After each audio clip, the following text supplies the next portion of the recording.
Olá, alunos. Essa é mais uma audioaula do curso Ator,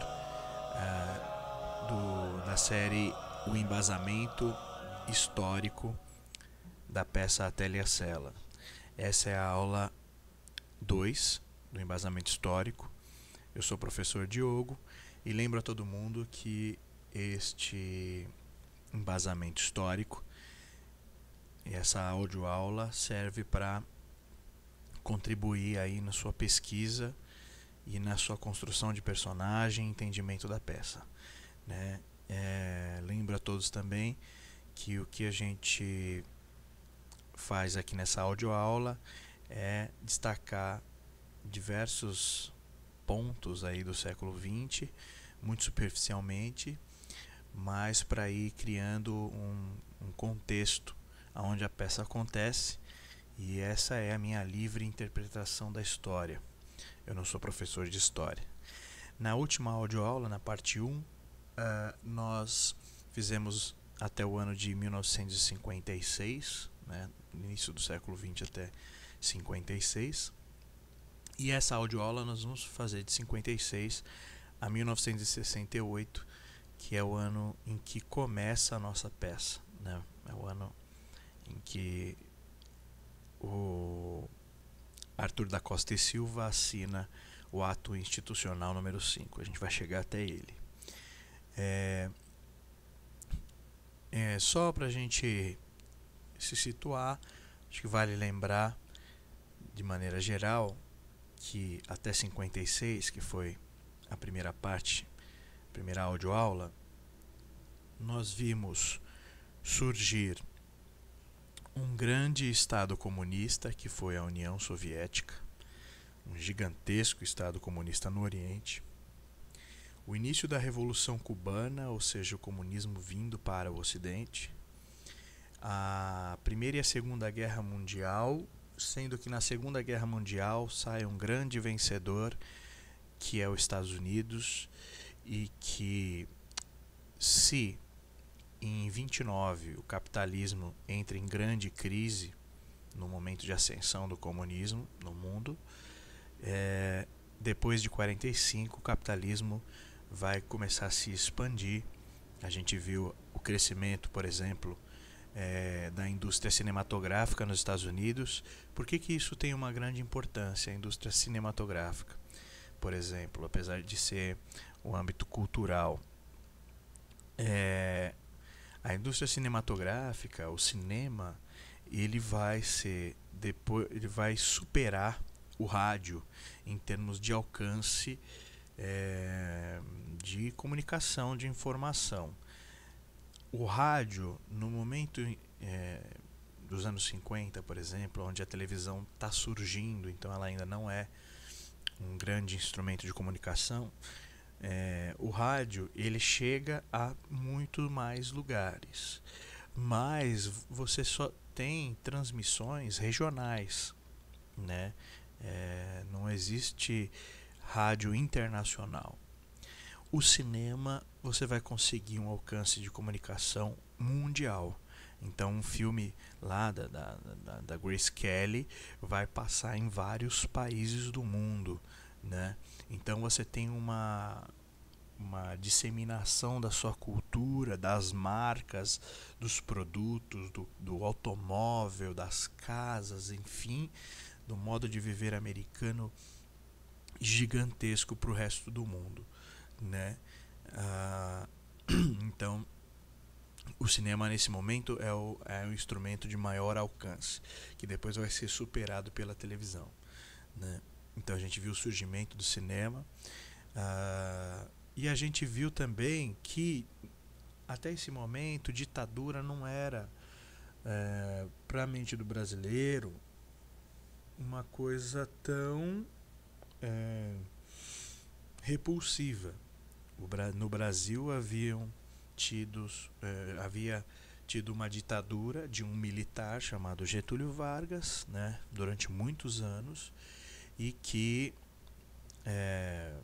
deixou ótimas lembranças para a população depois que se suicidou, como as leis trabalhistas, o voto, enfim, acabou morrendo de forma a comover a população, e a população não tinha um olho tão avesso à ditadura até esse momento. Foi um militar que, para a grande maioria da população, foi um bom presidente, né? Bom, então, e a gente viu também aí o Pelé surgindo, né, e a televisão também surgindo. Vamos iniciar aqui com o nosso embasamento, olhando na coluna do poder em 1900.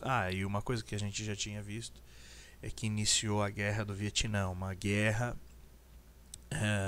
entre os Estados Unidos e a União Soviética na região do Vietnã, né?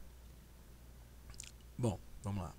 1955, golpe militar na Argentina tira do poder o presidente Juan Perón. 1956, JK, Juscelino Kubitschek, lança o Plano de Metas 50 anos em 5. 1956, Kubitschek inaugura Brasília. 1956, Jânio Quadros, prefeito de São Paulo, proíbe o rock and roll em bailes. Vamos para a parte da esquerda. 1959, Fidel Castro lidera e conclui a Revolução Cubana. 1959, Jânio Quadros recebe Fidel no Palácio do Governo em São Paulo. Vamos pegar esses dois pontos para comentar antes da gente ler a coluna do meio, que é diversidade. O que a gente pode ver aqui, por exemplo, é já um efeito de disseminação do comunismo para o Ocidente. Então Cuba se torna comunista, a Revolução Cubana dá certo. Esse é um ponto extremamente importante, porque a Revolução Cubana, o Fidel Castro, Che Guevara, eles se tornarão símbolo de esperança para os comunistas brasileiros, né? Os movimentos de reforma agrária, porque se trata de um país da América Central, né? E foi feito através de uma revolução, assim como na Rússia, né? E isso vai dar muita esperança para os comunistas que estão no Brasil, os brasileiros que são comunistas, né? De tornar o Brasil também um país comunista, né? Vai ser um ponto muito importante. Ao mesmo tempo, para os Estados Unidos, veja, Cuba se tornou comunista, é visível uma expansão comunista no mundo, né, das ideias marxistas e do sistema comunista, e para os Estados Unidos isso, que os Estados Unidos, que estava em guerra nesse momento, inclusive com a União Soviética no Vietnã, né, a guerra ela sempre deixa mais acirrado ainda os antagonismos, né? Então, se o comunismo não era bem visto nos Estados Unidos, nesse momento da guerra do Vietnã, ele é visto como um inimigo muito claro que está matando os nossos norte-americanos no Vietnã, né? Então, isso também é importante perceber do porquê que os norte-americanos são tão contra comunistas, né? Por que comunista é visto como terrorista nos Estados Unidos, né? A guerra do Vietnã vai acirrar esse tipo de pensamento. Bom, e a gente viu aqui na Argentina que já começa tem um golpe, né, militar, e vai começar uma ditadura. E aqui começa um início de várias ditaduras aqui na América do Sul, ditaduras que são, de certa forma, uma maneira de prevenir que os países se tornem comunistas, né? E, bom, vamos ler a coluna no meio. E aí aqui aparece uma figura muito importante e muito inusitada, que é o Jânio Quadros, né?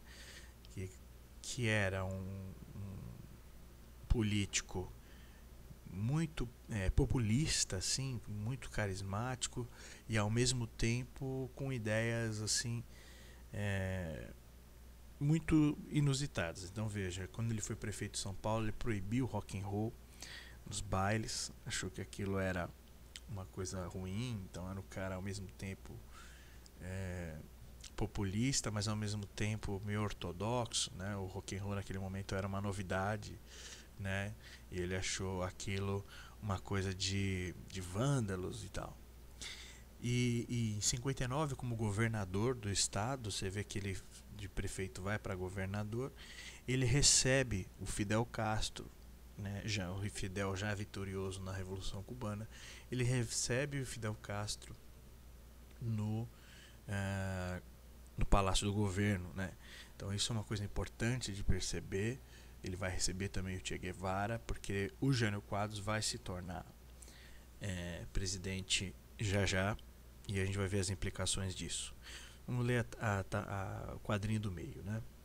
1958, o Brasil ganha a Copa da Suécia contra a Suécia e é campeão do mundo. Agosto, João Gilberto lança Chega de Saudade e inicia a bossa nova com Vinícius, Jobim e Nara Leão. Em 1959, o Fusca passa a ser produzido no Brasil. O American Way of Life, o automóvel, a bossa nova eram os anos dourados. Então, apesar dessa questão política mundial entre a União Soviética e os Estados Unidos, a Revolução Cubana acontecendo e os comunistas no Brasil, que faziam parte de uma pequeno grupo, né, assim, distribuído entre os intelectuais, os sindicalistas, alguns trabalhadores, mas a maioria de uma elite intelectual que já havia viajado para a Europa ou lia livros em outras línguas, né? Ainda não haviam tantos livros traduzidos para o português, enfim. Apesar de tudo isso acontecendo, o Brasil vivia uma sensação de progresso, né?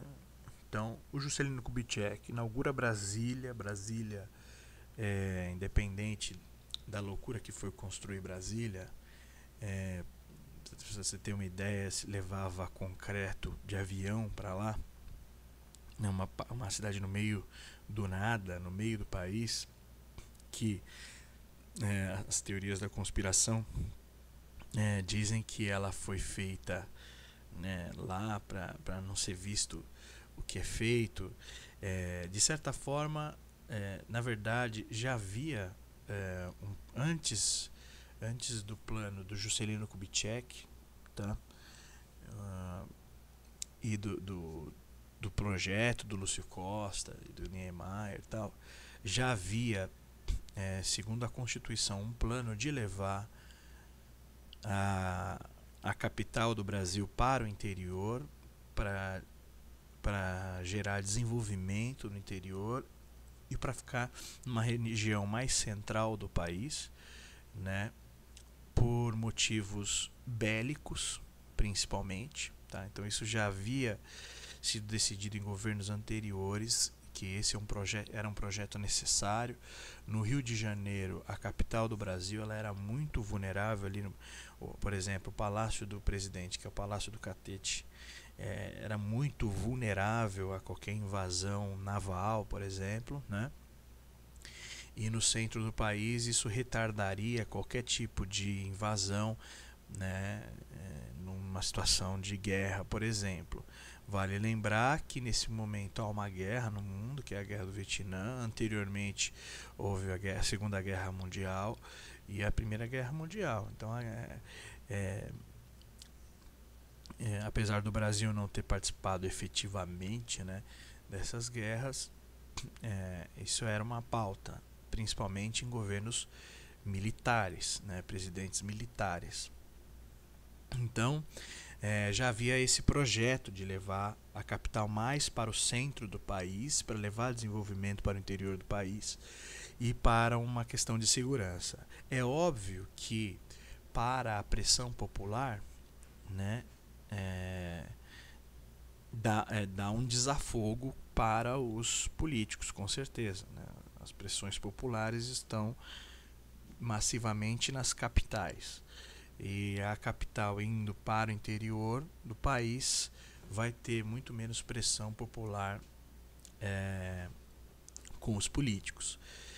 Por outro lado, é bem visível aí que nesse momento do Brasil há um ar de modernidade. Por exemplo, os planos de meta do Juscelino Kubitschek, a construção de Brasília, que, para quem não sabe, Brasília é uma cidade, é a única cidade do mundo que foi, no seu início, né, quando foi construída, foi inteiramente planejada, projetada. Né, é a única cidade do mundo.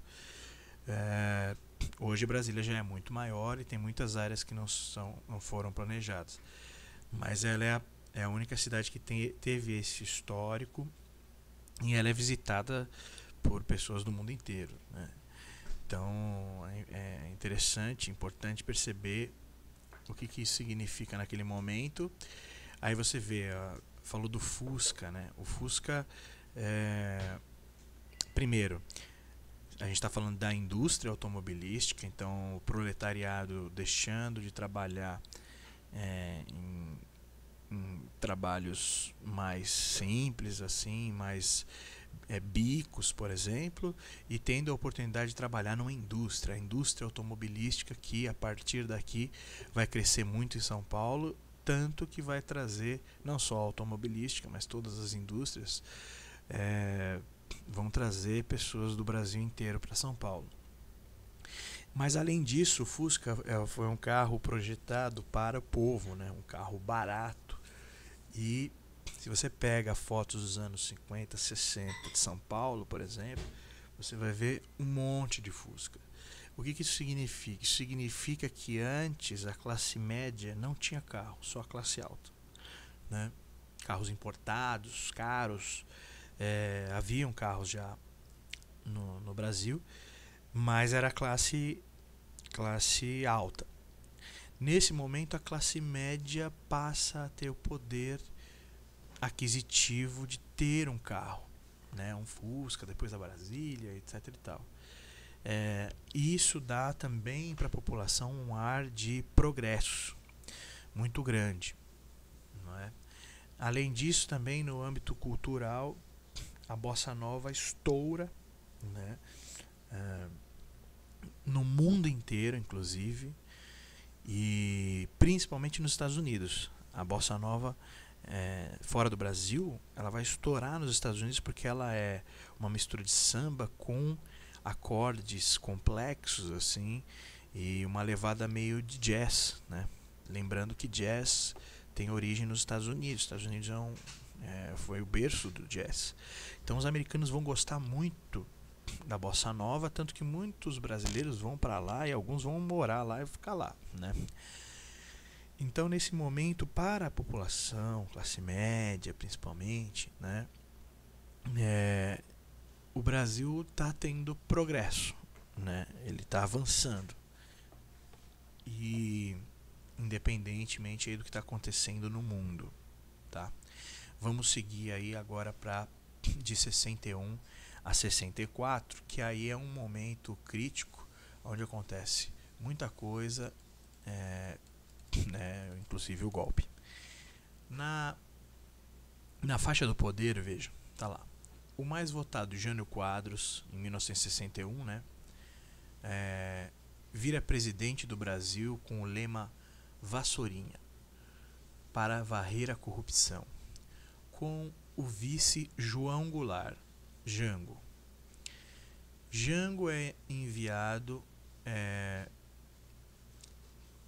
em missão diplomática à China, comunista naquele momento, mandado por Jânio Quadros. Enquanto ele está lá, o Jânio Quadros renuncia à presidência e solta a frase: forças terríveis se levantaram contra mim. né? E ele também escreveu uma carta aí dessa renúncia. Em 1961 também, antes, o Jânio Quadros condecora o Che Guevara pela libertação de sacerdotes em Cuba, né? Então vamos ver o quadro político, depois a gente vê o diversos. Mas é importante perceber, ó, o Jânio Quadros teve uma ascensão muito comum no Brasil, que é prefeitura, governo e presidência, através do estado de São Paulo, por exemplo, ou do Rio de Janeiro, ou de Minas, né?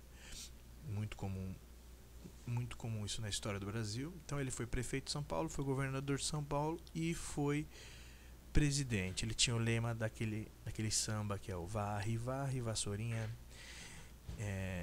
E ele dizia que ia varrer a corrupção. Já haviam naquele momento muitos escândalos de corrupção, superfaturamento, etc. Né?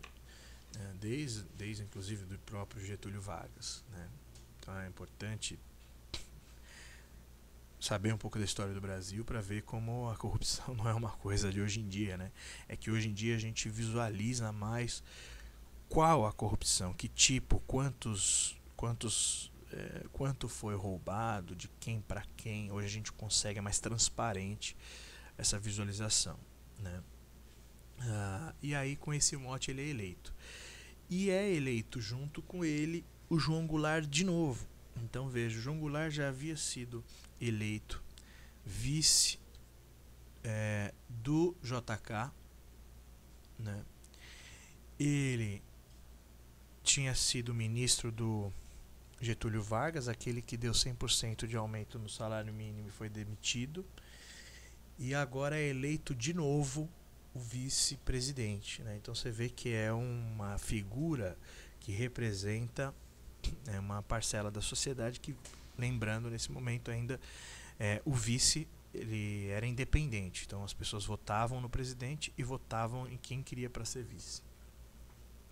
Bom, o Jânio Quadros assume a presidência e aí condecora o Che Guevara e manda o vice-presidente João Goulart para a China, né, em missão diplomática. A China fazia parte da União Soviética, a China comunista naquele momento, né? E então dentro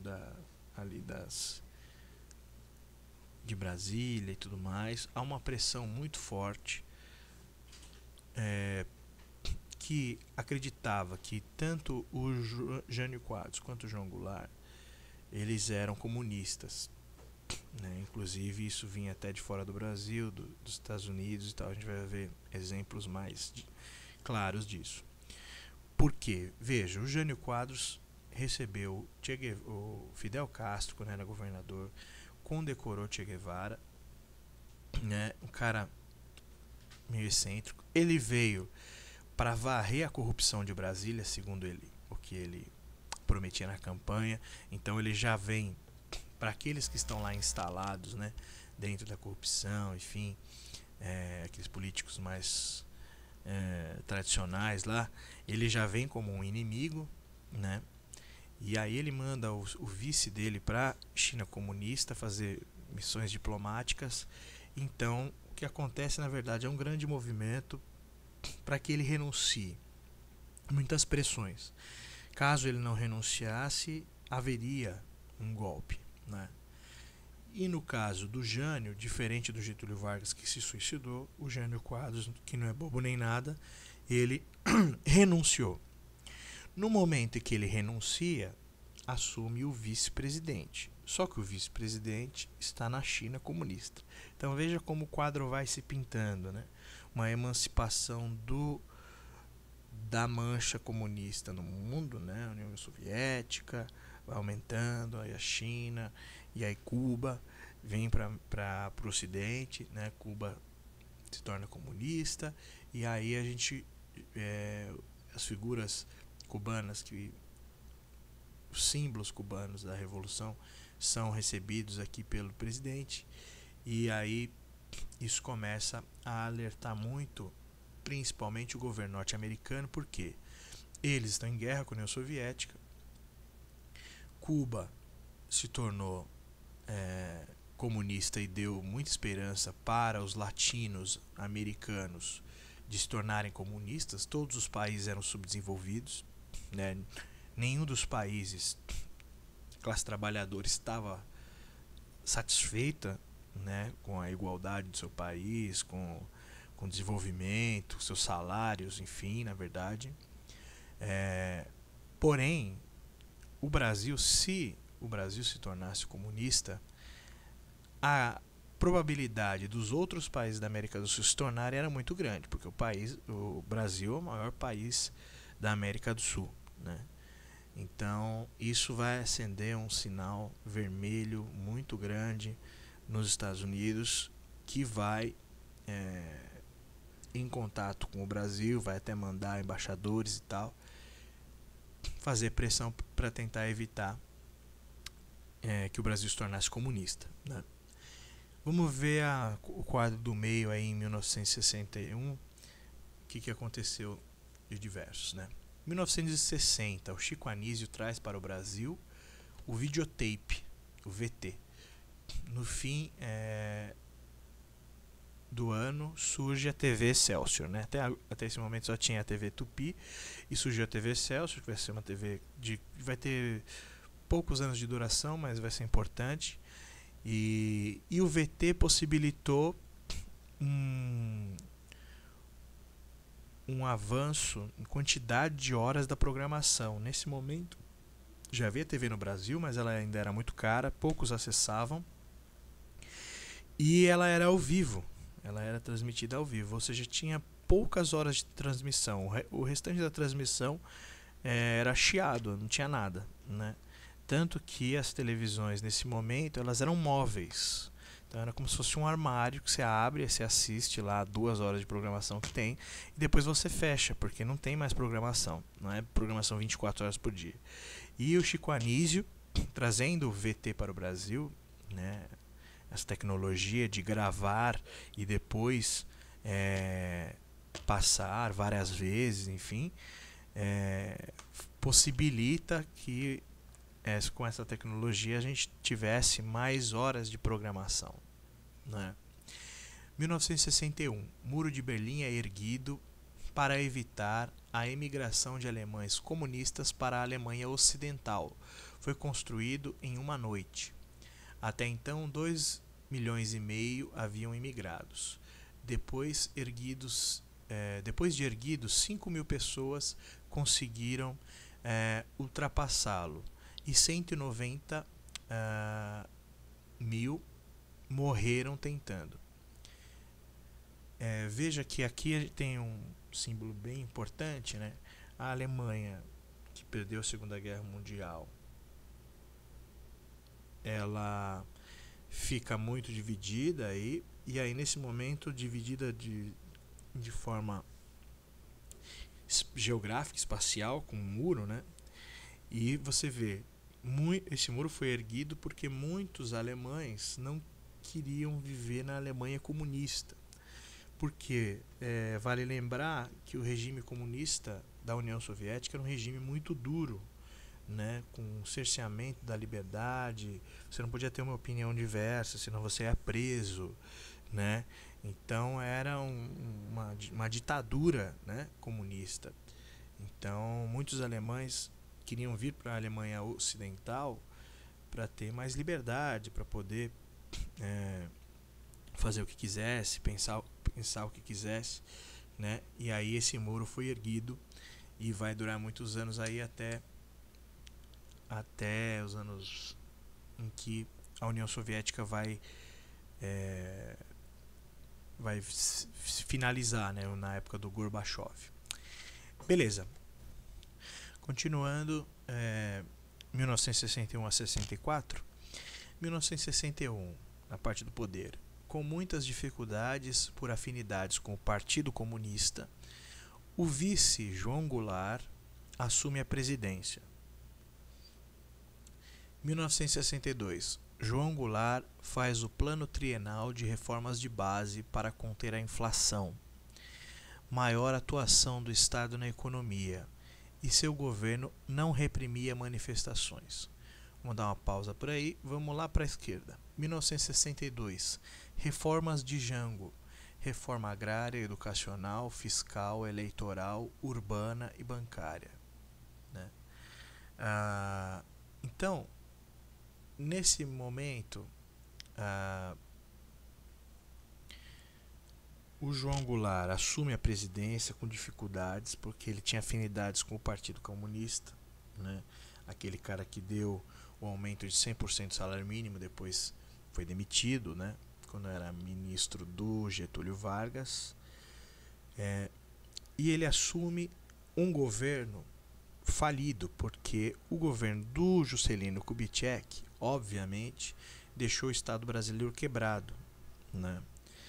Muito endividado, uma inflação muito alta, né? Então foi o plano de 50 anos em 5, ele trouxe muito progresso para o Brasil, porém de forma descontrolada, né? E muitas construções, muito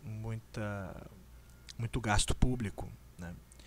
Então o Jango, assim como o Jânio, né? Quando o Jânio Quadros é eleito junto com o Jango, eles assumem um governo quebrado, né? Um país que está entrando em crise econômica. Então aí ele começa a tomar atitudes para com relação a essa questão econômica. Mas as atitudes do João Goulart, veja, são reformas fundamentais aí que o Brasil nunca fez, porém reformas com um cunho marxista, vamos dizer assim, cunho de esquerda, né? Que é a reforma agrária. O que é a reforma agrária? Terras improdutivas seriam desapropriadas pelo governo, né? Compradas a baixo custo e distribuídas para pequenos produtores, né? Aquelas terras de grandes latifundiários. Então isso é uma coisa que nunca foi feita no Brasil até hoje, né? Naquele momento ele pretende fazer, mas nunca foi feito. As terras ainda estão nas mãos das famílias tradicionais e tudo mais, né? A reforma educacional, né? Essa que a gente está fazendo uma parte dela agora, né? E olhe lá.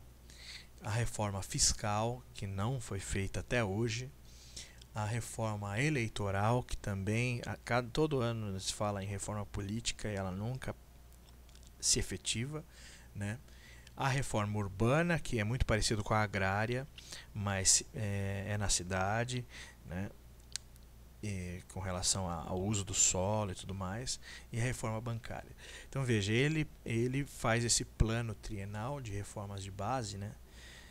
Para tentar arrumar a economia, porém de uma forma mais de esquerda, tentando distribuir mais a renda no país. E isso mexe muito com os poderosos, com a elite, né, com os latifundiários, os empresários e tudo mais. Então ele já, num país em que já está vivendo o início de uma crise econômica deixada pelo governo anterior, do Juscelino Kubitschek, ele, quando o Jânio Quadros renuncia, ele está na China comunista, ele tem afinidades com o Partido Comunista no Brasil, ele assume a presidência e lança esse plano econômico, plano de reformas, né?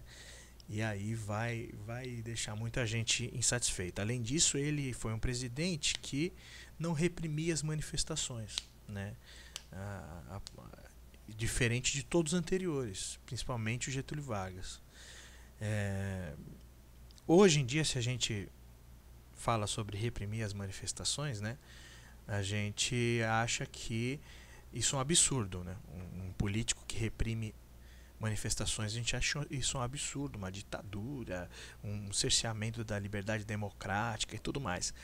Mas naquela época também tinha esse conceito, mas era muito comum ter repressão às manifestações, e mesmo assim ainda tinham manifestações. O João Goulart, ele vai deixar muito claro que vai permitir as manifestações democráticas, né, da população. Então ele é muito diferenciado com relação aos políticos mais arcaicos ali, né, que são muito poderosos, os militares e tudo mais, e outros, né, a própria igreja, os políticos ligados à igreja. E bom, aí vamos seguindo aqui, ó. 1963, militares se articulam. O governo do Rio de Carlos Lacerda, que é o governador do Rio, aliás, dá entrevista com forte impacto contra Jango. Tá? 1963, lá na esquerda, suspeita de que se estava armando um golpe de Estado para tornar o Brasil socialista.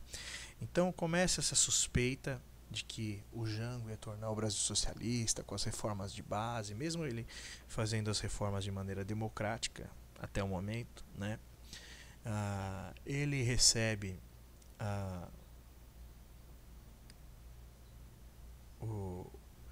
os manifestantes e tudo mais, mas começa a ter essa suspeita.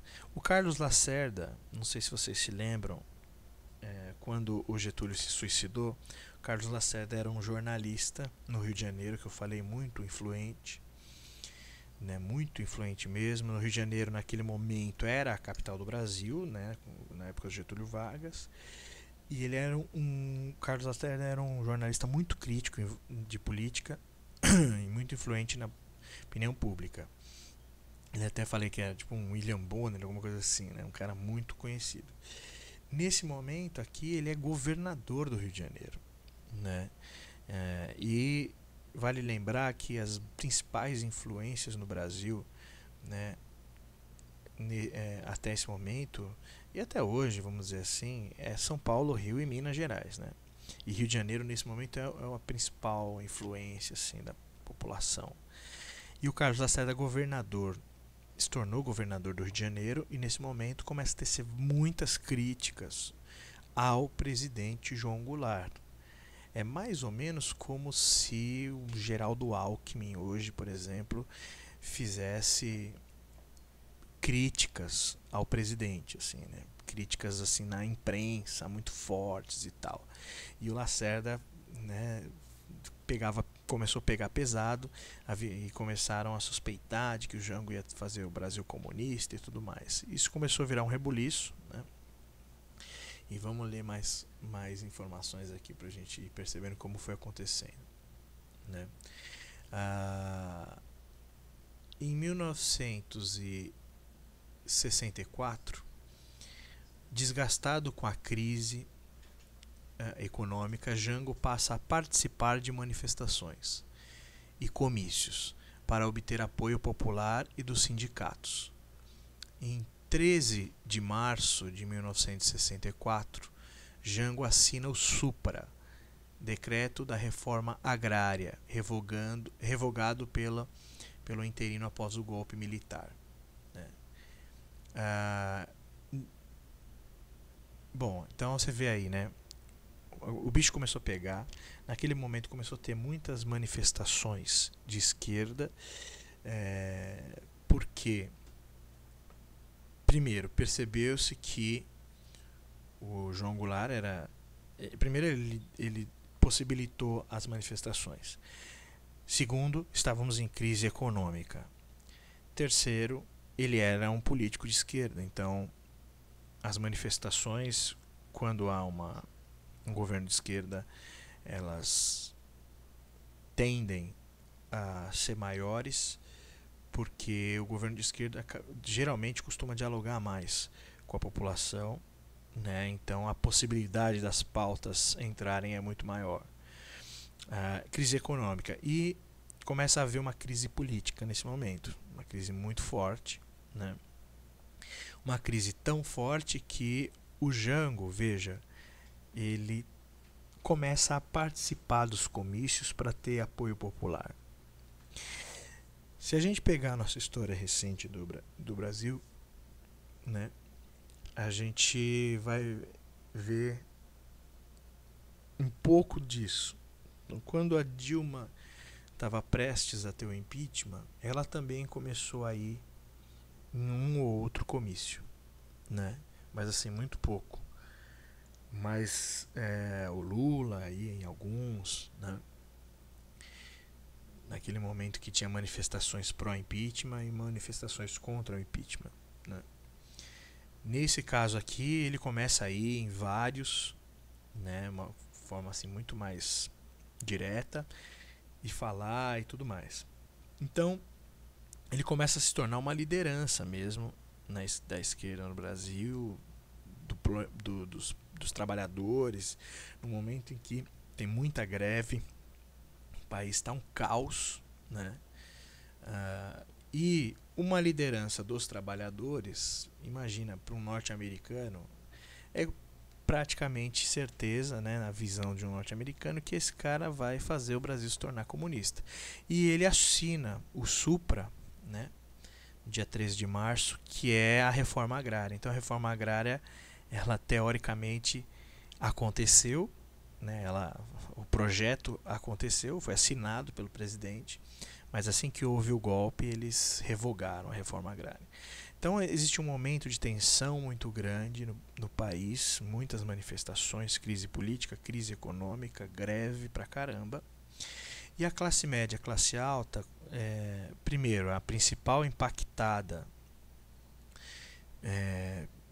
pela crise econômica, por um governo de esquerda, por um governo de reformas, né?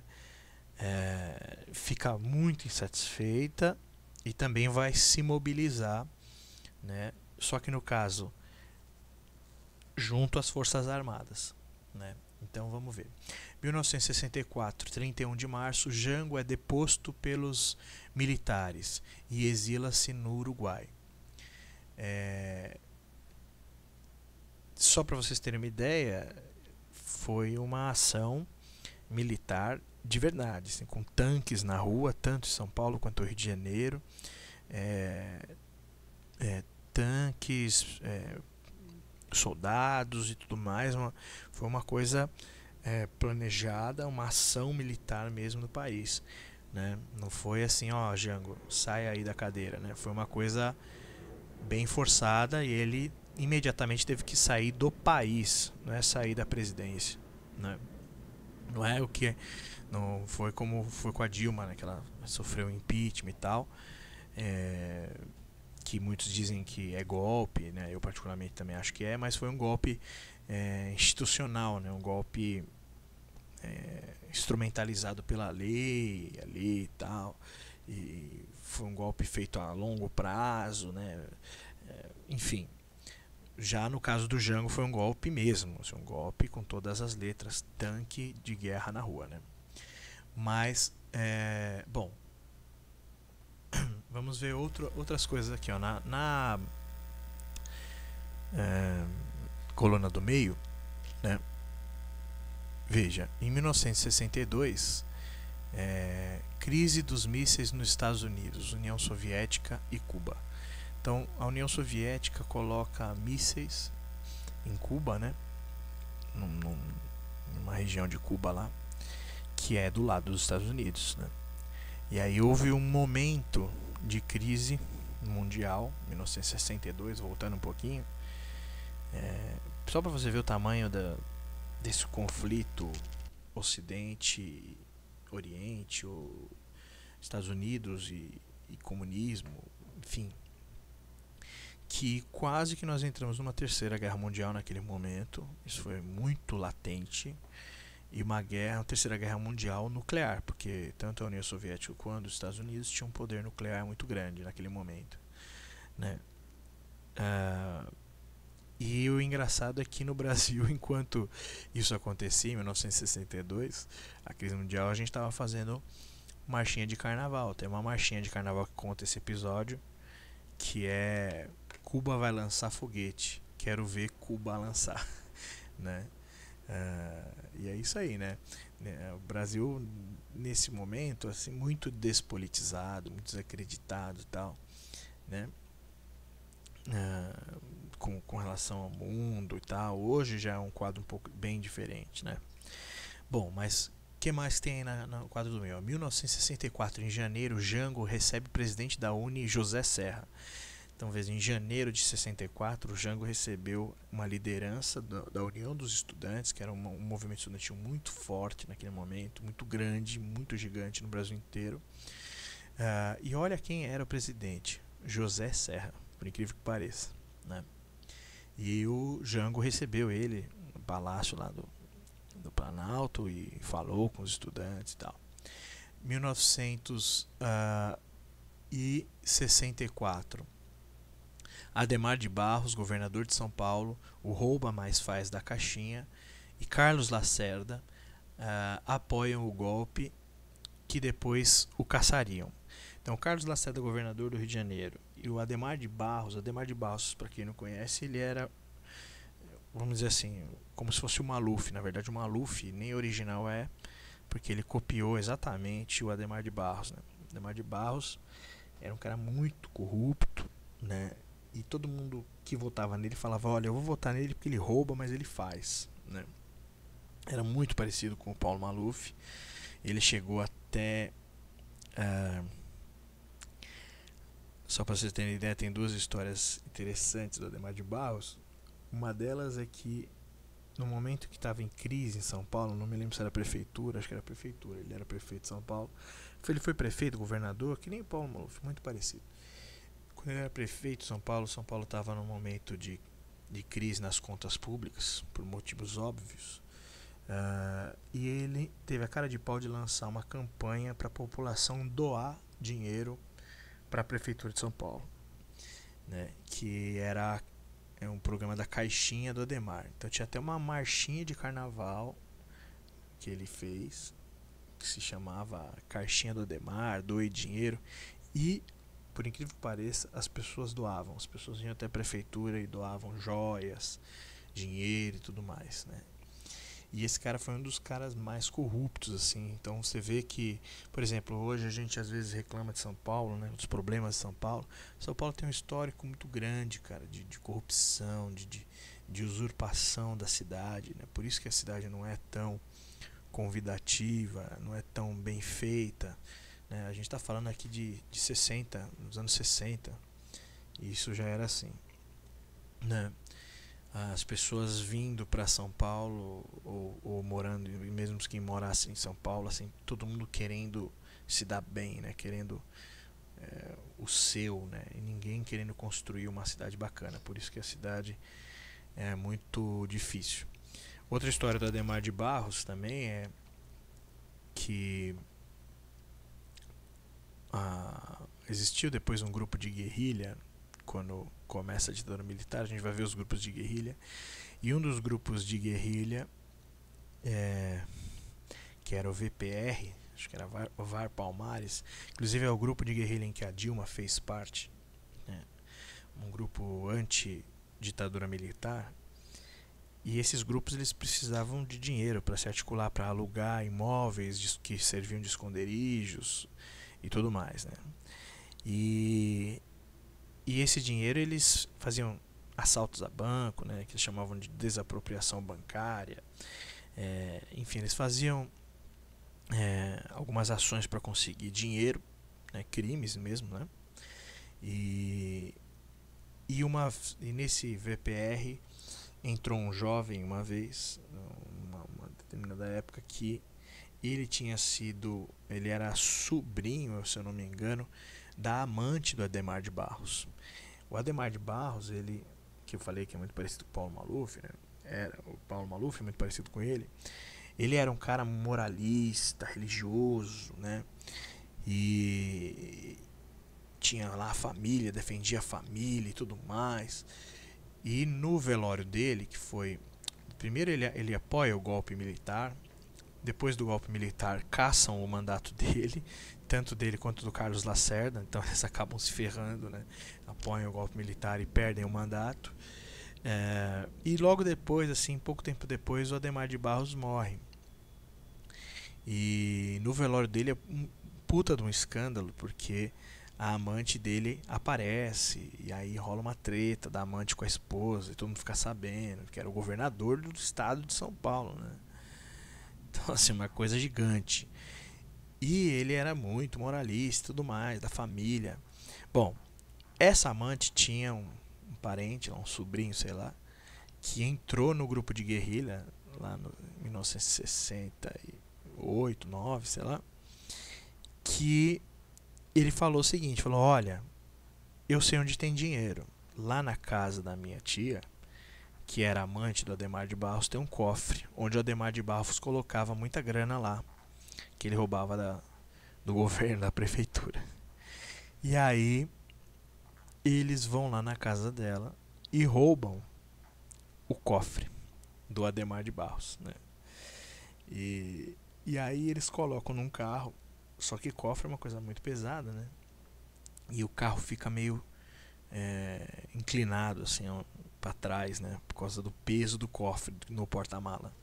E eles, quando eles estão saindo lá, fugindo, na verdade, do roubo, né? Tem uma hora que um policial para eles, né? E aí o policial fala: o que vocês estão carregando aí atrás, hein? Aí eles falam: isso aqui é o cofre do Adhemar, né? A caixinha do Adhemar, alguma coisa assim. E o policial dá risada, né? E deixa eles passarem. Então essa também é uma história aí, não se sabe se é lenda ou é real, né? Mas é uma história que tem alguns registros aí com relação ao Adhemar de Barros. Tem muita coisa aí do Adhemar de Barros, mas é importante perceber que o governador de São Paulo, o governador do Rio de Janeiro, o Carlos Lacerda, eles se juntam e ficam contra o presidente, mas assim, e apoiam um golpe. Então por isso que o golpe é possível, né? Tá o caos no país e tal, né? Não necessariamente o Brasil se tornaria comunista, isso aí ninguém sabe. Muito provavelmente ele teria que fazer de forma fácil ou difícil essas reformas, né?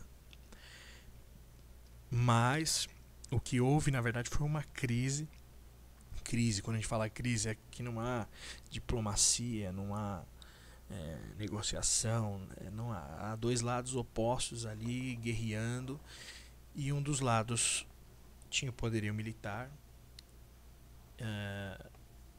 tinha também o apoio da igreja, né? A igreja temia muitos comunistas, porque muitos comunistas, na verdade a grande maioria, eram ateus, né?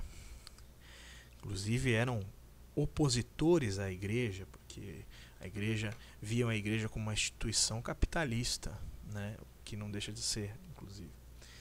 E então a igreja ela era contra o comunismo, né?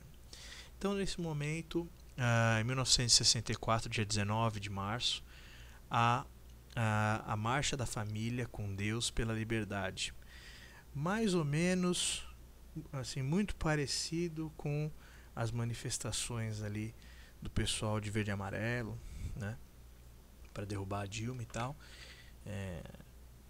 E é mais ou menos isso. E aí há essa Marcha da Família com o apoio da igreja e tudo mais, que é uma manifestação muito grande que vai ter nesse período. Então mais apoio aí para que o Jango caísse. Nesse momento a única opção, não havia uma forma de fazer um impeachment nele, né? Então era o golpe, né? E aí em 1931 ele cai, né? E vai deposto. Vamos ver algumas coisas a mais aqui, ó. 1964. Não aceitaremos um novo Japão ao sul do Equador, né? Henry Kissinger, secretário de Estado americano, justificando o patrocínio das ditaduras na América do Sul para evitar uma nova potência comunista, né, ao sul. Tá, então haviam várias declarações, embaixadores americanos vinham para o Brasil nesse momento para não deixar o Brasil se tornar comunista. Tá? Em 31 de março, já no dia em que houve o golpe militar, só para vocês terem uma ideia, um líder camponês, Gregório Bezerra, foi amarrado em um cavalo e arrastado e quase enforcado em Pernambuco, né? Então o golpe militar foi uma coisa muito dura, assim, né? Você vê, o cara foi amarrado no cavalo e arrastado, né? Lógico que cada região teve uma forma que ele aconteceu. Você vê que em Pernambuco é uma forma mais medieval, né? Mas foi uma coisa muito bruta, assim, quase que uma guerra, né? Não houve guerra porque houve um vencedor muito rápido, assim, né? a esquerda, os sindicalistas não estavam preparados para isso, por isso se chamou golpe, né, e não guerra. Mas foi uma coisa muito, muito pesada. Vamos ver aqui alguns elementos do diversos. Né? 1961, o embaixador americano Lincoln Gordon vem para o Brasil, mandado por Kennedy pressionar Goulart. Tá vendo? 1962, bicampeão de futebol com Garrincha, Pelé no Chile. O Santos conquista 4 títulos estadual, 4 títulos no mesmo ano: estadual, nacional, continental e mundial. 1963, presidente Kennedy é assassinado e o Santos é bi-libertadores e mundial. Né? Dá pra gente tirar duas coisas daqui que é importante. Primeiro, ver que o Brasil, ao mesmo tempo que tudo isso está acontecendo, né, o circo está rolando, né, que é o futebol, vai ganhando a Copa do Mundo, Pelé, o Santos, né, vai ser um fenômeno mundial, um orgulho nacional. Por que isso é importante? É importante perceber que quando a gente faz uma crítica à televisão, né, perceber o âmago aí de uma pessoa comum no Brasil que olha para a política, só vê porcaria, para a economia em crise, pessoal se degladiando, não entende nada, porque a educação no Brasil é uma porcaria, imagina naquela época, né? Alguns falam assim, não, mas naquela época a educação era boa. As escolas realmente elas eram muito melhores naquela época, só que elas eram numa quantidade mínima, né? A maioria da população sequer alfabetizada era, né? Então, e a maioria esmagadora da população sequer frequentava o ensino médio, né? A gente está falando aí, só para você ter uma ideia, a gente está falando de uma época em que o meu pai ele ainda tinha, sei lá, 10 anos, né? Menos até. Então, o meu pai ele estudou até o ensino médio, não fez faculdade. Ele é posterior a esse período, né? Esse período é muito mais arcaico. Então a gente está falando dessa população que não entende muito bem o que está acontecendo, está sofrendo uma crise econômica e tudo mais, isso aqui. E qual a única coisa que faz com que essa pessoa se orgulhe de ser brasileiro, né? Nesse momento, as únicas coisas. Uma delas é o futebol. É o futebol, é o Pelé, é a Copa do Mundo. Então a gente tem aí uma coisa no Brasil de construção cultural que é um país muito injusto, muito desigual, muito despreparado, e que tem aí alguns elementos que para a população é a única coisa que dá um certo alívio, né? Como o futebol. E depois a novela e tudo mais, sabe? Então é importante ver que isso daí, né? E depois, nos anos 70, a Copa do Mundo vai ser televisionada, né? Então são elementos aí importantes para a gente ver a construção desse país aí, né?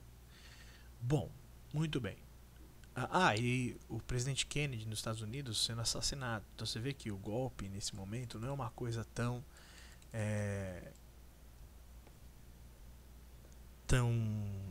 assim, uma coisa o golpe até esse momento é uma coisa muito comum. A gente viu na Argentina golpe lá militar, derrubou o presidente Perón. Em vários países isso acontecia. Né? Hoje, que é uma coisa mais grave, mais difícil de acontecer, a opinião pública ela não quer muito que tenha golpe, que seja mais no âmbito democrático, né? No Brasil, o impeachment da Dilma aconteceu, né? Alguns chamavam de golpe, eu inclusive, mas ele foi possível só porque foi dentro de um parâmetro da lei, né? Então aí fica aquela coisa de se era pedalada, se não era pedalada, e aí foi muito difícil de não acontecer esse golpe. Mas se fosse um golpe mesmo, para valer, a população ficaria muito contra, né, independente de quem fosse o presidente, né. Os parâmetros democráticos hoje já são mais sólidos na opinião pública mundial.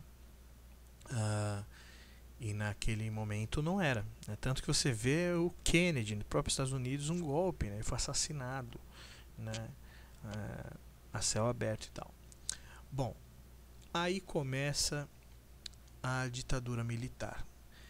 E acho que é mais importante a gente perceber, com relação às coisas que eu vou dizer, é que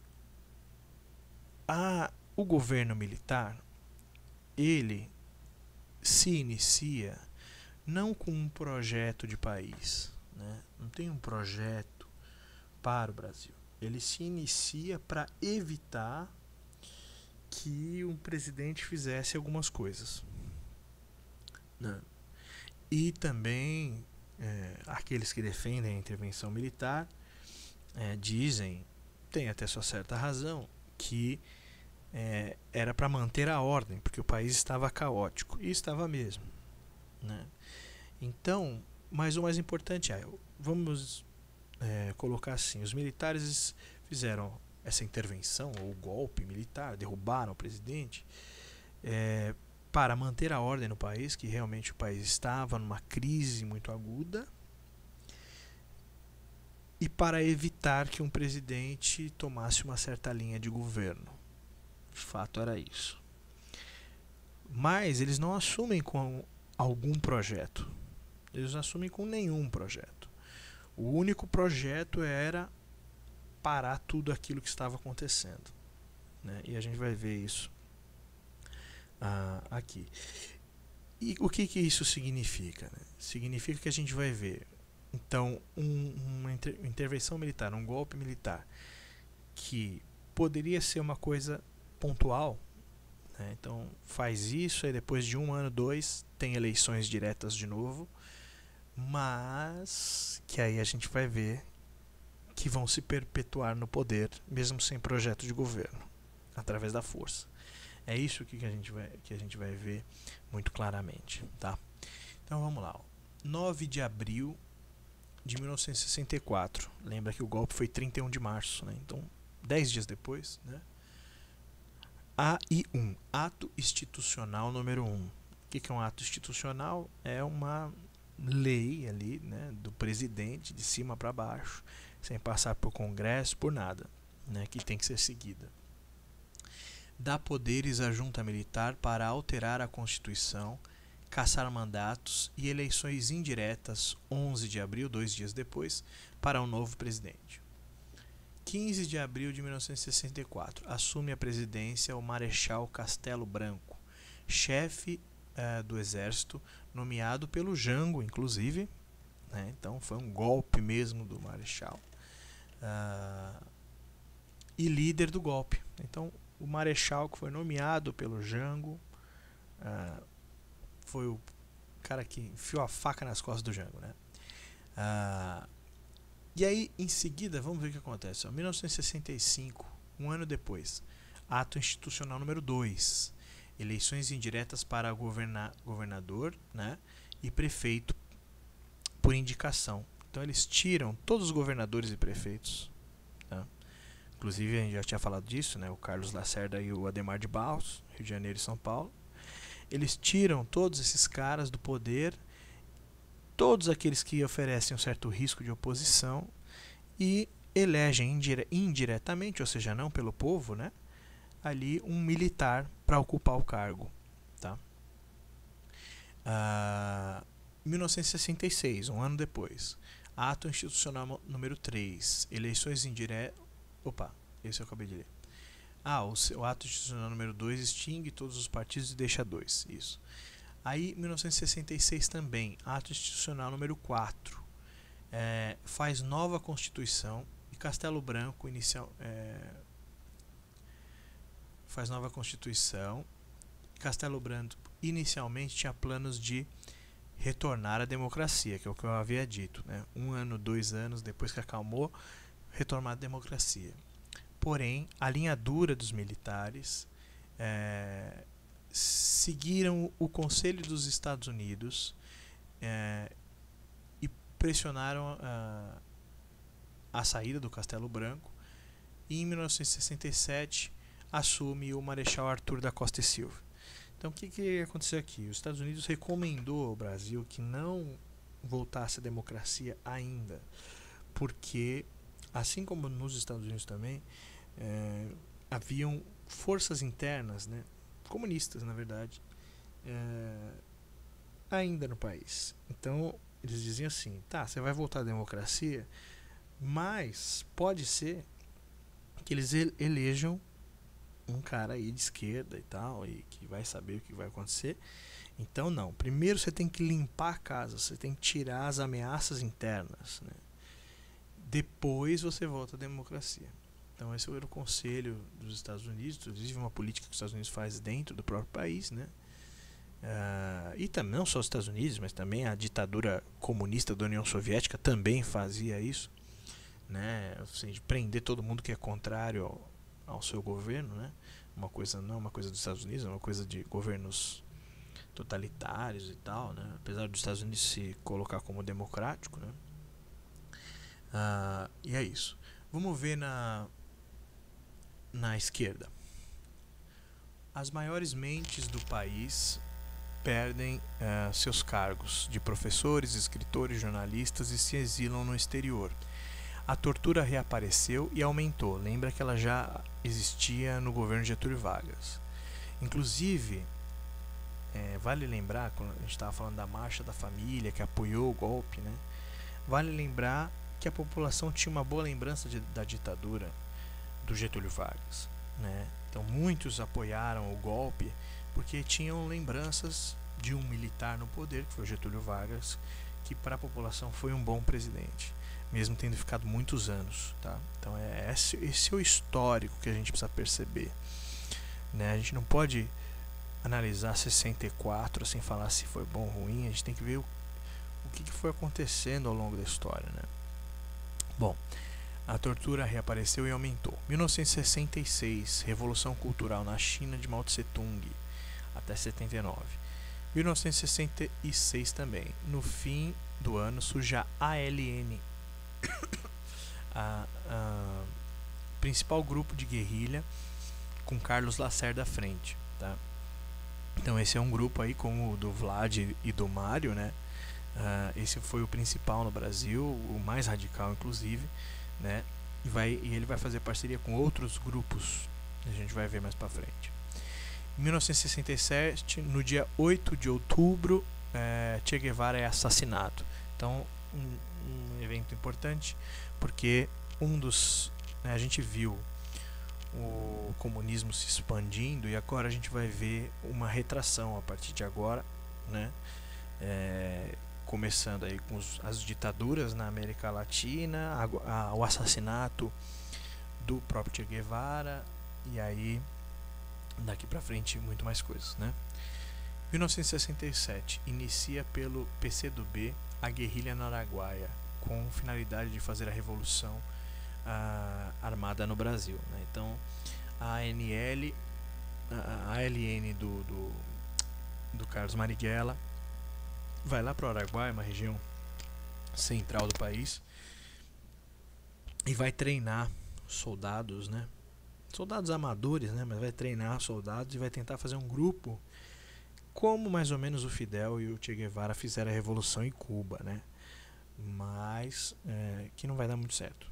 Mas eles vão tentar fazer a revolução no Brasil, tá? Então o que antes era um projeto político de reformas e tal, por conta do golpe vai se tornar guerrilha mesmo, vai se tornar uma coisa mais radical, né? Antes do golpe eram projetos, antes do golpe militar, por exemplo, existiam muitas frentes de esquerda no Brasil, mas eram através ou da política, né, deputados, ou do teatro, né, peças de esquerda, da música, alguns professores, né, nas faculdades, tal.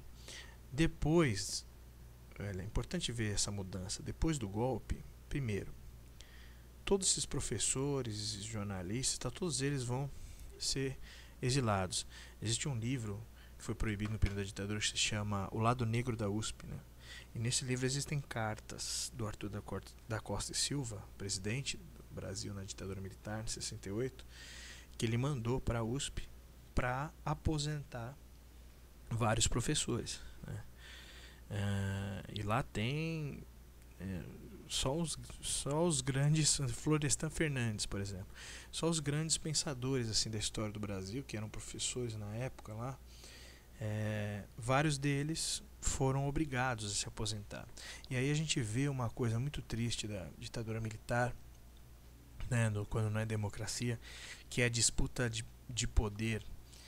Então dentro da USP sempre houve, e até hoje há, duas frentes assim que lutam pela reitoria, pelas diretorias das faculdades e tal, que é uma linha mais progressista, mais moderna, digamos assim, e uma linha mais conservadora. Isso sempre houve, uma disputa de poder dentro da Universidade de São Paulo, né?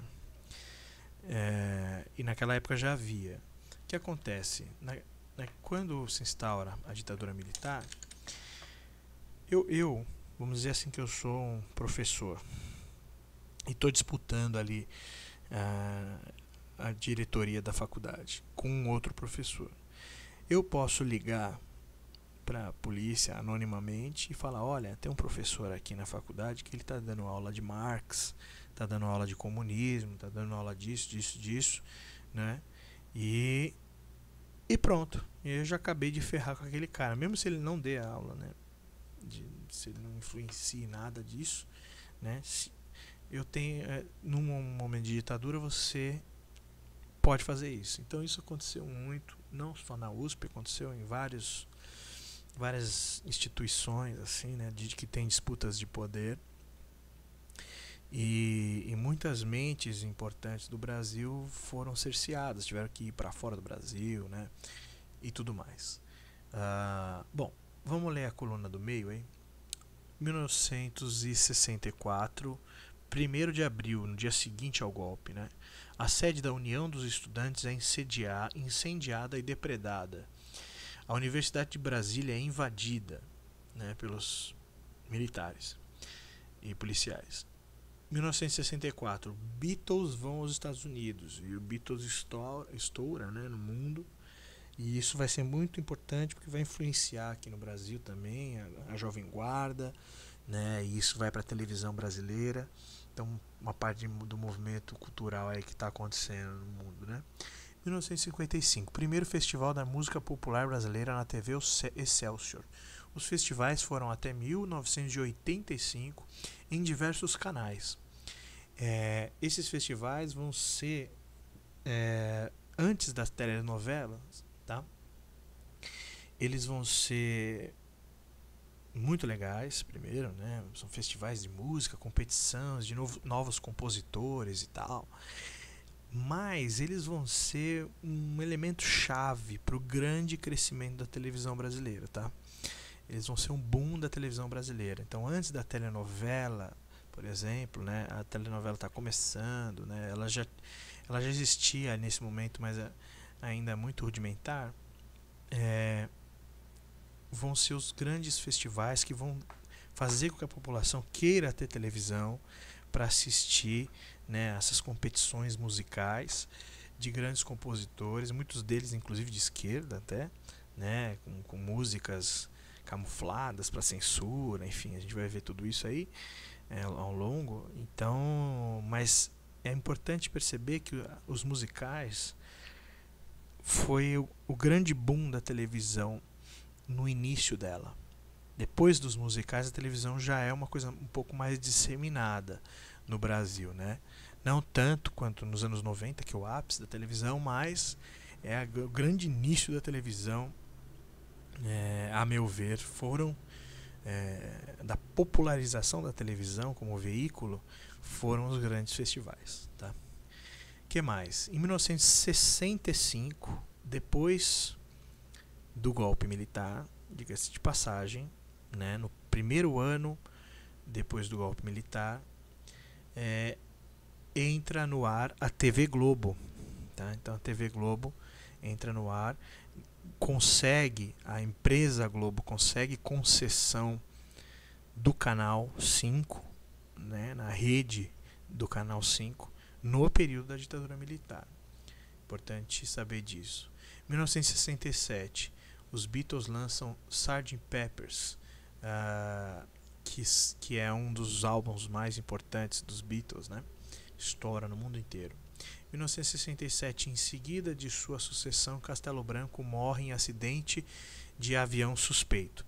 A gente vai ver, recentemente a gente teve o Teori Zavascki lá morrendo em acidente de avião em Paraty.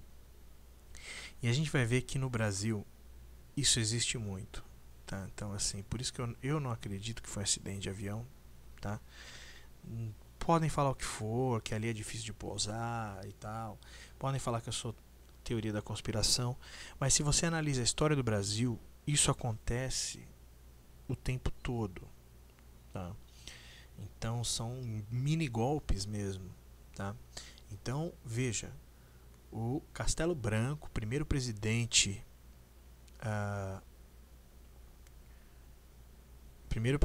da ditadura militar, que queria voltar à democracia, ele é deposto para assumir o Costa e Silva e ele morre em acidente de avião, tá?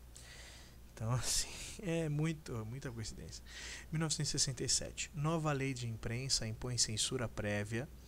Censor tenta falar com Sófocles, pois queria censurar Édipo Rei por dormir com a mãe, né? Adoniran Barbosa para de compor depois que a censura quis corrigir os erros de português de suas músicas. Então veja, aqui é o início da censura institucionalizada. O governo militar coloca um censor em cada jornal, né, em cada veículo de imprensa, colocar lá dentro. O cara fica trabalhando lá dentro, né? Tem que ter um escritório dentro lá da Folha de São Paulo, tal, por exemplo. E além disso, ele coloca sensores para ir ver as peças e tudo que está sendo feito. Só que esses sensores, vejam bem,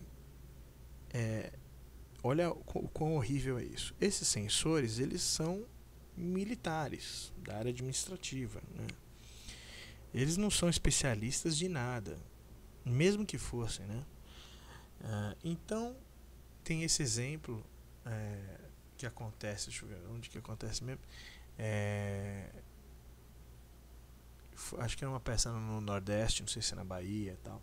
O pessoal estava encenando Édipo Rei, né, que vocês fizeram no Iniciantes.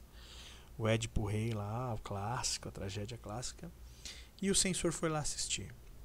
Aí o cara viu lá que o rei come a mãe, matou o pai, teve filhos com ela. E o cara achou um absurdo isso. Falou, não, isso é um absurdo, essa peça não pode acontecer. Quando acabou a peça, ele foi lá no camarim, chegou para os atores e falou assim, é o seguinte, eu sou o censor e tal do governo, essa peça não pode acontecer e eu quero falar com o cara que escreveu essa peça, cadê ele? E o pessoal falou, olha, essa peça ela foi escrita por Sófocles, né, 500 anos antes de Cristo, né? Cadê esse Sófocles? Então assim, o cara nem sabia que era Édipo Rei, é uma das peças mais conhecidas do teatro mundial, né, da história do teatro, né? E também um outro exemplo que eu coloquei aqui é o Adoniran Barbosa. Adoniran Barbosa é um símbolo da música paulistana, né? Um dos poucos que a gente tem, um gênio e um cara que nunca foi rico, um cara que sempre foi meio pobre, assim, né? Mesmo fazendo grandes sucessos da música brasileira, gravando com Elis Regina, enfim, mas nunca conseguiu ganhar muito dinheiro. E o grande barato das músicas do Adoniran Barbosa é a leitura que ele fazia das ruas de São Paulo, essa mistura de judeu com italiano da Moca, com japonês, com nordestino e tudo mais. E essa linguagem que se falava nas ruas, nos bairros do Bexiga, do Brás. E ele colocava tudo isso na música dele. Por isso também tão emblemática sobre a cidade de São Paulo. Só que era a linguagem falada, não a linguagem formal escrita, né? Nas músicas dele, né? Nós fumo e nós vortemo e não encontremos ninguém. E o censor achou um absurdo falou assim: pô, como que você canta essas músicas em português errado? Você está ensinando as pessoas a falar errado. Você tem que. Você pode fazer suas músicas, eu vou deixar você apresentar suas músicas, mas você precisa corrigir os erros de português. Veja só. Você imagina as músicas do Adoniran. Nós fomos e não encontramos ninguém. Acabou a música do Adoniran Barbosa, né? Acabou a linguagem, né? Então, nesse momento, para você ver, o Adoniran Barbosa para de compor por conta da censura. Como a gente muitas vezes não dá muita importância pro trabalho do artista, né? A gente pode olhar e falar assim: tá, e daí? Ele parou de compor, e daí? Mas o Adoniran Barbosa, que era um compositor, um sambista, parar de compor é a mesma coisa do padeiro parar de fazer pão, do professor parar de dar aula, né? Do cara que trabalha com TI parar de mexer com o computador. É importante a gente perceber o que a censura significa, né? Então o cara parou de fazer música, ele teve que trabalhar com bico, com outras coisas por conta da censura, né? Então isso é uma coisa que tem também na telecela, né? Na tela, algumas partes lá, quando fala assim: se essa juventude soubesse quanto é mais fácil trabalhar e constituir família, ou ninguém brinca com a polícia de nosso país. Todos esses são trechos da telecela que remetem à censura, o corte de um pedaço do texto da novela ali, por exemplo, e uma inserção de uma outra fala que não é do autor, que é do censor, né, o cara que trabalhava para o governo para censurar. É uma coisa completamente horrível, né? Bom, vamos falar agora do nosso último período dessa aula, que é 1968, que é um ano em que acontece muita coisa e um ano onde começa a nossa peça. Bom, antes de falar, ler os tópicos que tem aí elencados para 1968, é importante perceber, né, que o golpe militar ele surge de certa forma para manter a ordem, mas ao mesmo tempo é um golpe que já estava por acontecer há muito tempo, né, desde o Getúlio, e aí ele se suicidou, aí veio o Juscelino, e aí de certa forma ele aconteceu também com o Jânio Quadros, que acabou renunciando, e com o Jango a coisa foi se agravando, principalmente a crise econômica por conta das políticas anteriores do Juscelino, a pressão começou a ser muito forte, a oposição dos governadores, do Carlos Lacerda no Rio de Janeiro e do Adhemar de Barros, enfim, tudo isso começou a gerar uma grande crise política e econômica, muitas greves, manifestações, enfim. E aí, diante de tudo isso, como uma forma de trazer a ordem, e também para alguns evitar que o Brasil se tornasse comunista e tudo mais, a influência dos Estados Unidos, tudo isso a gente já viu, a intervenção militar, porém que é bem fácil de perceber que não é um projeto de governo, era uma intervenção para que se restabelecesse a ordem e aí em breve se retomasse a democracia. A gente viu que isso não aconteceu. O presidente militar, que inclusive era o chefe das Forças Armadas nomeadas pelo Jango e que se tornou o primeiro presidente da ditadura militar, ele, quando queria fazer a retomada da democracia, forças de dentro das Forças Armadas não quiseram, então ele acabou saindo e entrou o Arthur da Costa e Silva. E aí veja, o primeiro presidente da ditadura militar acabou falecendo num acidente de avião, né? O Castelo Branco. Então, em 1968, em resumo, o que acontece? Você já tem primeiro, muita coisa acontecendo no mundo inteiro. Foi um ano de muita luta, de muito movimento social, emancipação das mulheres, greves na França, na Alemanha, na Inglaterra, movimento hippie nos Estados Unidos, movimento anti-guerra nos Estados Unidos, guerrilha, inclusive, nos Estados Unidos, tal como no Brasil, né, só que lá com um mote anti-guerra. Então, um ano em que muita coisa está acontecendo, e aqui no Brasil nós já completamos 4 anos de ditadura militar que havia prometido a volta da democracia. 4 anos é um mandato, digamos assim, né? E na verdade o que foi acontecendo com os atos institucionais é que a ditadura ela não teve um projeto de retomada da democracia, pelo contrário, teve um projeto, cada ato institucional, de maior controle sobre o país, sobre as pessoas e tudo mais, né? E isso começou a deixar a população, de certa forma, insatisfeita, né? Alguns que apoiavam o golpe militar, a derrubada do Jango, começam a duvidar, outros que não apoiavam já começam a se manifestar. A gente viu surgir grupos de guerrilha, então aqueles que eram de esquerda ou comunistas antes do golpe militar e que estavam articulando as suas políticas em outras esferas, né? Agora são reprimidos. Então muitos deles, os mais radicais, eles acabam indo para a guerrilha para uma tentativa de revolução, assim como a Revolução Cubana. Em 1968, os ânimos já estão muito à flor da pele. Os grupos de guerrilha já estão já temos mais grupos de guerrilha. A repressão começa a ficar muito grande, repressão policial, né? E aí vão acontecer uma série de eventos durante esse ano de 1968 que vão levar, no final do ano desse ano, o presidente Arthur da Costa e Silva a assinar o ato institucional número 5. Então a nossa peça começa nesse ano, porque esse ano é um ano chave, é um ano onde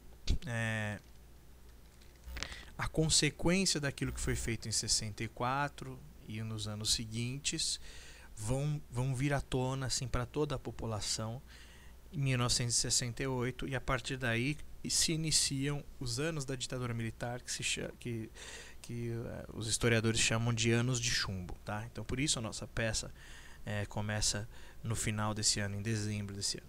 Vamos ver então o que aconteceu durante esse ano. Primeiro, na coluna da esquerda, ó, de janeiro a agosto acontece a Primavera de Praga, na Tchecoslováquia. Esse evento é um evento importante, por quê? Porque alguns consideram como o único momento em que o socialismo ele se concretizou de maneira mais próxima aos ideais marxistas e ao que se imaginava como socialismo, né? A gente lembra aqui que a União Soviética foi um estado muito repressor, né? E uma ditadura muito ferrenha, e a Tchecoslováquia fazia parte da União Soviética comunista, né?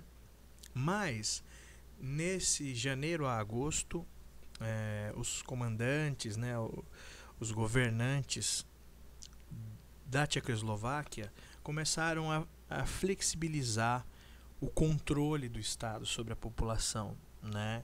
A censura. Então começou eles chamam de Primavera de Praga, porque na cidade de Praga começou a ter um grau maior de liberdade artístico, cultural, político, dentro de um regime socialista, né? E dizem que foi muito interessante. Porém, né, esse grau de liberdade foi observado pela Rússia, né, por Moscou, o centro ali da União Soviética no momento. E aí o que aconteceu? Os russos enviaram tropas, né, para a Tchecoslováquia, mais especificamente para a cidade de Praga, com tanques e tudo mais, para, vamos dizer assim, substituir os governantes, né? E aí voltou o controle, a censura, a tortura e tudo mais, né? Então foi um período muito interessante de ser estudado, principalmente os atores que fazem o Vlad, o Mário, a Clara, o Fred, que é um período interessante em que existiu um socialismo, né, com mais liberdade, porque a principal crítica ao socialismo é a falta de liberdade, né, o Estado controlando tudo. E essa Primavera de Praga, em 68, foi uma experiência muito interessante, mas que em seguida já foi censurada, digamos assim, né? Bom, vou ler a coluna do meio, que é uma parte importante. Março, Edson Luiz de Lima Souto, estudante de 17 anos, sem nenhum vínculo com a esquerda, morre assassinado num restaurante de estudantes no Rio de Janeiro. Seu velório foi acompanhado por 50 mil pessoas. Isso desencadeou milhares de protestos e mais mortes. A revolta começou a ser geral. Na sua missa de 7º dia houve a Sexta-feira Sangrenta e logo após a passeata dos 100 mil com estudantes e famílias. Então esse é um exemplo bem interessante, que foi o seguinte: os militares eles não tinham controle sobre o seu próprio governo, e essa é a grande verdade, né? Eles foram criando mecanismos de controle da sociedade, mas eles não conseguiam controlar suas próprias tropas, os seus próprios policiais e etc. Né? Na verdade, foi gerando uma cascata de pequenos poderes, né? E nesse momento aí, em março, os policiais entram num restaurante de uma universidade, um bandejão, digamos assim, e eles vão lá prender um pessoal que é de movimento estudantil e tudo mais. Há uma briga, alguma confusão, né? E esses policiais começam a atirar e eles matam um estudante, que é esse Edson Luiz, que tinha 17 anos e que não tinha nada a ver com a história. Então a polícia mata um jovem de 17 anos, de classe média, média alta. Vale lembrar que hoje em dia já é muito difícil, são poucos os de classe baixa que fazem universidade. Você imagina em 1968. Então um rapaz de classe média, no mínimo, é assassinado por policiais à luz do dia num restaurante de estudantes e com várias testemunhas. Então isso gera uma revolta muito grande, sobretudo na classe média, né? Que inclusive muitos apoiaram o golpe em 64. A gente lembra que a gente falou aqui da Marcha da Família, né? E aí fazem um velório. Só nesse velório deles, encarregaram o corpo dele e tudo mais, foram 50 mil pessoas, né? Na missa de 7º dia também foram muitas pessoas, só que ela já virou praticamente uma manifestação, né? E houve uma repressão muito forte da polícia, com cavalaria e tudo mais, que foi a Sexta-feira Sangrenta. Para se ter uma ideia do que foi isso, há relatos de que nessa Sexta-feira Sangrenta a repressão policial estava tão forte nas pessoas que estavam na missa de 7º dia e também se manifestando, obviamente, que as pessoas que moravam nos prédios em volta começaram a atacar coisas nos policiais, atacar panela, atacar o que tinha em casa, assim, revoltados, né, com essa repressão em cima desses jovens, amigos enfim. E aí essa Sexta-feira Sangrenta impulsiona mais uma manifestação depois, que vai ser a manifestação dos 100 mil, né? Uma manifestação dos 100 mil no Rio de Janeiro, nessa época, é importante a gente perceber que, assim, 100 mil, uma manifestação com 100 mil pessoas hoje no Rio de Janeiro, já é uma manifestação assim, histórica, para entrar na história, né, das maiores manifestações do Rio de Janeiro. Nessa época, em 1968, a população era muito menor, né, muito menor, e não haviam redes sociais, né, não havia internet. Então é legal a gente perceber que é uma mobilização gigantesca, proporção gigantesca mesmo para o contexto, né? Para a época, o número de pessoas, a forma com que eles se comunicavam, telefone, não existia telefone, né? Existia telefone assim público, mas as pessoas não tinham telefone em casa, né? Então é uma mobilização muito grande no boca a boca mesmo, 100 mil pessoas, né? E é muito. Me remete muito a quando a gente teve as manifestações em 2013. Porque o passe livre, ele, lógico, aqui com relação à morte de um jovem, né? Mas se inicia com relação à morte de um jovem, mas depois esses 100 mil vão para a rua por conta da repressão, né? Que foi visível no dia, na luz do dia, né? A cavalaria, na missa de sétimo dia desse rapaz, a cavalaria indo para cima das pessoas.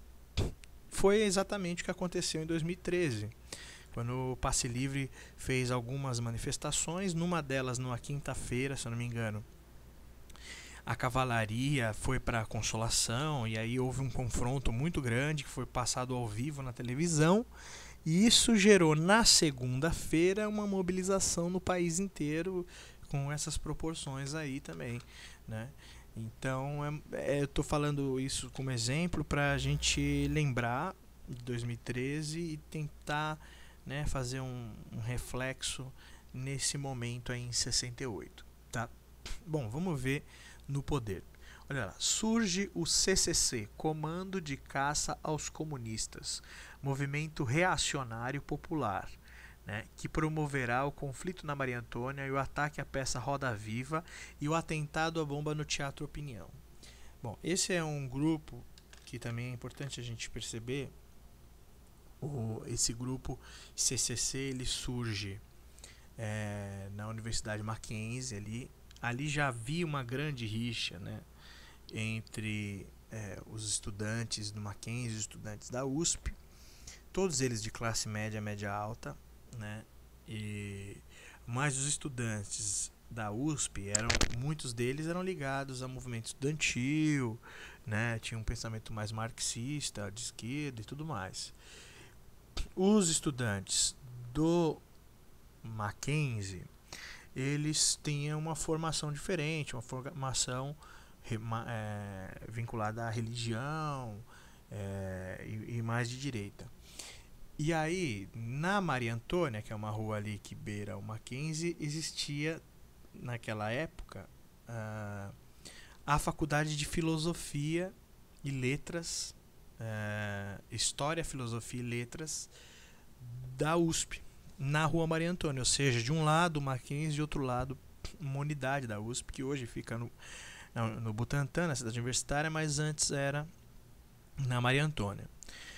Então já havia uma rixa, né? E na ditadura militar a coisa vai tomar proporções maiores, né?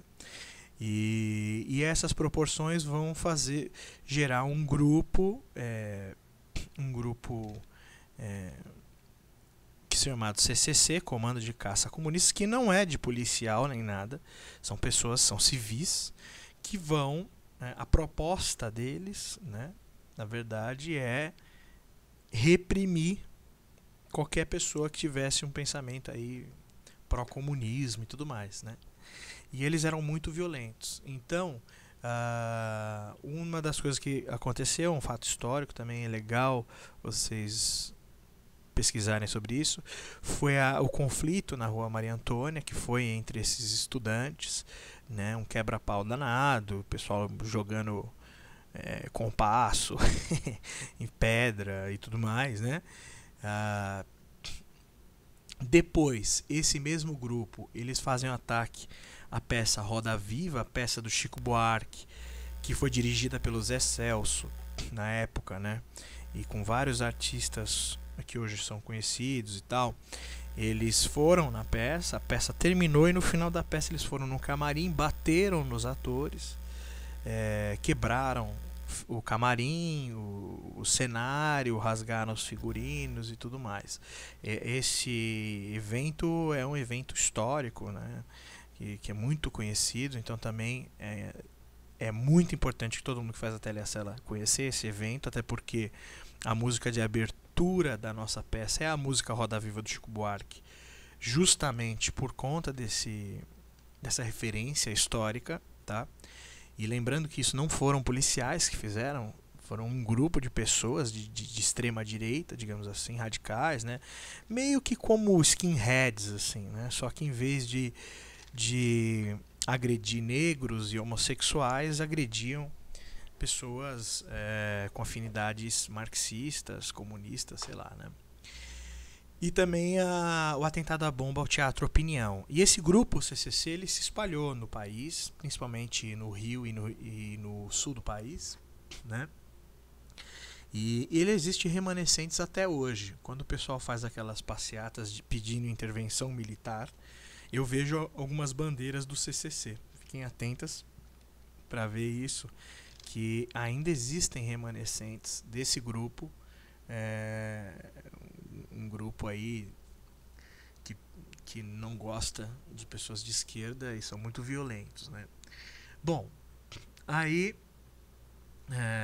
vamos lá. Lá no outro lado da tabelinha tem lá MR8. Entre estudantes e políticos do Partido Comunista surge o Movimento Revolucionário 8 de Outubro, que é o MR8, no Rio de Janeiro. Esse movimento é um grupo de guerrilha, que nem o do Vlad e do Mário, o MR8, que ele era formado por intelectuais, assim, pessoas ligadas à política e estudantes, jovens e tal. Não tinha a menor habilidade militar, não sabiam usar arma direito, estratégia, nada, né? Mas eles se rebelaram, assim, não havia mais forma de combater a ditadura militar se não fosse na guerrilha, segundo a visão deles. Ele chama MR8 porque chama Movimento Revolucionário 8 de Outubro, que foi o dia da morte do Che Guevara, a gente tinha acabado de ver, né? E era um movimento que queria derrubar a ditadura militar, né? Um grupo muito pequeno. Esse grupo, junto com o grupo do Carlos Marighella, que a gente viu anteriormente, que era o grupo que foi fazer a LN, que foi fazer treinamento no Araguaia e tal. Esse grupo sim já é um grupo mais forte, né? Com a ajuda do Marighella e desse grupo, o MR8 é o grupo que sequestra o embaixador americano, né? E esse sequestro ele ficou muito conhecido porque fazia parte desse grupo o Fernando Gabeira, né? Que é um político que hoje está na televisão, jornalista e tal, né? E ele fazia parte desse grupo. Ele escreveu um livro sobre isso e que se tornou um filme, né? Que é como é que é o nome? O Que-isso Companheiro, né? O filme Que-isso Companheiro, que retrata esse grupo e esse sequestro do embaixador americano. E esse movimento de sequestro de embaixadores e diplomatas vai ser um movimento muito importante desses grupos de guerrilha, porque na guerrilha mesmo, no pau a pau, eles perdiam, né? Eles não tinham treinamento, armas e tudo mais. E muitos deles começavam a ser presos, torturados e tudo mais. E esse sequestro e outros que vão acontecer, eles vão servir não para fazer a revolução e derrubar a ditadura militar, mas para salvar aqueles colegas que estão presos, os presos políticos, e sendo torturados. Então, assim, tanto esse embaixador quanto os outros que vão ser sequestrados, eles são feito uma negociação com a polícia e eles soltam o sequestrado em troca da liberdade de alguns presos políticos, né? Então isso vai ser uma dinâmica que vai acontecer nesse momento, a partir desse momento, né? aí um outro elemento, forte oposição à guerra do Vietnã dentro do próprio Estados Unidos. Por quê? Porque a essa altura, a gente viu lá em 55 começa a guerra do Vietnã, agora é 68. Já se passaram 13 anos de guerra no Vietnã. E o que isso significa? Nesse momento não são guerras aí de drones, robôs, nada disso, né? São guerras de pessoas contra pessoas com a arminha na mão. E os Estados Unidos está tendo muitas baixas, porque lá no Vietnã tinha os Vietcongs, né? Eles tinham a habilidade de lutar na selva tropical. E os americanos, selva tropical para eles não rola, né? Então eles começavam a ter muitas baixas e o governo americano foi chamando cada vez mais jovens para fazer parte do exército. E o que acontecia é que os jovens lá de 16 anos, 17 anos, ia lá, fazia um mês de treinamento, ia para o Vietnã e voltava uma bandeirinha e uma medalhinha, né, que ele serviu à pátria e morreu, né? Isso começa a mobilizar a opinião pública para um outro lado nos Estados Unidos. A opinião pública nos Estados Unidos, que era muito pró-poderio militar, né? E ela vai variando ao longo da história dos Estados Unidos, isso, né? Às vezes é pró-guerra, supernacionalista. Nesse momento começa a mudar um pouco, porque os jovens estão morrendo e os Estados Unidos está há muito tempo nessa guerra e não está vencendo, né? Não está vencendo. Então começa a ter um movimento anti-guerra, né, em vários grupos, os hippies, por exemplo, mas também começam a ter movimentos anti-guerra, grupos de guerrilha mesmo, assim como aqui no Brasil, grupos clandestinos que começam a assaltar bancos também para financiar essa guerrilha e guerrear contra o governo norte-americano contra a guerra. Tá? Contra a guerra. Isso acontece nos Estados Unidos também, não é só no Brasil, né? Protestos estudantis em vários países, né? E aí sim, lá no poder tem esse último dado aí. 13 de dezembro de 68, o AI-5. O que o AI-5 faz? É um ato institucional, né? Um decreto lá do presidente que ele assina, não passa pelo Congresso, Senado, nada, né? E tá lá, ó, fecha o Congresso. Ele fecha o Congresso. Então, deputados e senadores, adiós. Não preciso mais de vocês. E vocês, talvez hoje a gente acompanhe um pouco mais de política e a gente sabe o número de deputados e senadores. São muitos, né? Mais de quase 500, somando todos, né? E adeus, o AI-5 fechou o Congresso, deixou todo mundo de férias, né? Dá plenos poderes ao presidente, ou seja, se torna um ditador daqueles máximos, assim, né? E institucionaliza a repressão. Quando eu falo institucionaliza a repressão é porque o AI-5 cria vários órgãos que vão servir, órgãos do Estado, da polícia, que vão servir para reprimir, torturar e caçar todos aqueles que estiverem contra o governo, não necessariamente só comunista, né? Então é bem aos moldes de uma ditadura soviética também, né? Aí um outro dado, a igreja deixa de apoiar o governo militar por conta da prisão de vários sacerdotes. Então a igreja que apoiou lá o golpe militar em 1964, fez lá a Marcha da Família com Deus, e os arcebispos e tudo mais, lembra, eles eram contrários aos comunistas, porque muitos eram ateus, né? E os comunistas criticavam a igreja como uma forma de capitalista da religião e tudo mais, né? Nesse momento a igreja vai passar para o outro lado, né? Não que ela vai ficar do lado dos comunistas, mas ela vai ficar contra a ditadura militar, porque muitos jovens padres, né, missionários da Igreja Católica vão ser presos, né, nesses movimentos. A gente tem até um exemplo na própria peça Telha-Sela, que é o padre Lucas, que era um padre da Igreja Católica, mas com princípios marxistas, né? E ele faz um assentamento, né, num terreno abandonado, um assentamento, uma ocupação para moradores de rua, né? E nesse assentamento constrói-se barracos e tudo mais. A Lúcia e a Jandira, as duas personagens, vão morar. Elas eram prostitutas de rua, moravam provavelmente em cortiço, aí vai muito da construção das atrizes, mas elas vão morar nessa ocupação que foi assim gerenciada, né, por esse padre Lucas, que organizou, da igreja, o padre da igreja. E ele vai ser caçado aí, por isso que a Jandira e a Lúcia estão presas, para descobrirem onde está o padre Lucas. Então esse é um exemplo, uma referência real que tem dentro da nossa peça.